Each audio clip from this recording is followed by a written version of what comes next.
প্রিয় দর্শক, আসসালামু আলাইকুম। প্রতিদিনের ন্যায় বরাবর আজকে আপনাদের সামনে হাজির হয়েছি নতুন একটি টপিক নিয়ে, বিদেশ রাজনীতি।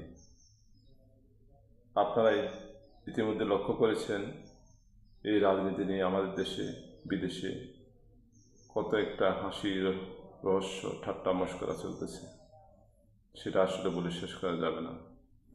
গত কয়েকদিন আগে বাংলাদেশ সরকারের প্রধান উপদেষ্টা ডক্টর মোহাম্মদ ইউনূস সাহেব জাতিসংঘের সাধারণ অধিবেশনে যোগ দিতে নিউ ইয়র্ক গিয়েছিলেন। সাথে নিয়ে গিয়েছিলেন 6 সদস্যের রাজনৈতিক প্রতিনিধি দল। এখন ওনার সফর সঙ্গী হিসাবে এর মধ্যে বিএনপির মির্জা ফখরুল ইসলাম আলমগীর, তারেক রহমানের পররাষ্ট্র বিষয়ক উপদেষ্টা হুমায়ুন কবির, জামাতের আবদুল্লাহ মোহাম্মদ তাহের এবং অন্য একজন, এনসিপি যারা এবং আক্তার। কিন্তু আমরা দেখলাম এই আক্তার প্রায় অপদস্থের শিকার হয়েছে, তাকে ডিম নিক্ষেপ করা হয়েছিল। এই ডিম নিক্ষেপের ঘটনা শুধু আক্তারের গায়ে লাগেনি, সারা জাতির গায়ে লেগেছে।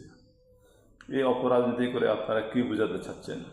আপনাদের যে বদনাম সেটাকে আপনারা গুছিয়ে আনাটা দরকার ছিল, কিন্তু এই ডিম মারামারি করে কি আপনারা কোনো কিছু বেনিফিট অর্জন করতে পারলেন? আমার মতে দেশে আরও আপনাদের অবস্থানটা আরও নটবড় হয়ে গেল। হয়তো আমরা ভাবছিলাম আওয়ামী লীগের মধ্যে যারা অপরাধ করেনি, নিরপরাধদের নিয়ে হয়তো আওয়ামী লীগ পুনর্গঠিত হতে পারে, কিন্তু সেই পথটা আপনারা কাটা দিয়ে দিয়েছেন। এই অপরাজনীতি আর কতদিন চলবে? এটা না করে কি পারা যেত না?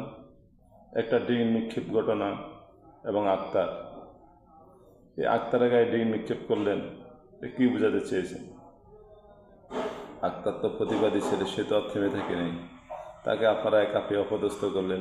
আমেরিকার মতো স্বাধীন দেশে, যেখানে গণতন্ত্রের চর্চা হয়, পরস্পরের প্রতি আইনের প্রতি শ্রদ্ধাশীল, ওখানে তো পুলিশ আপনার কারো গায়ে কেউ হাত তোলা পর্যন্ত কোনো অ্যাকশনে যাবে না।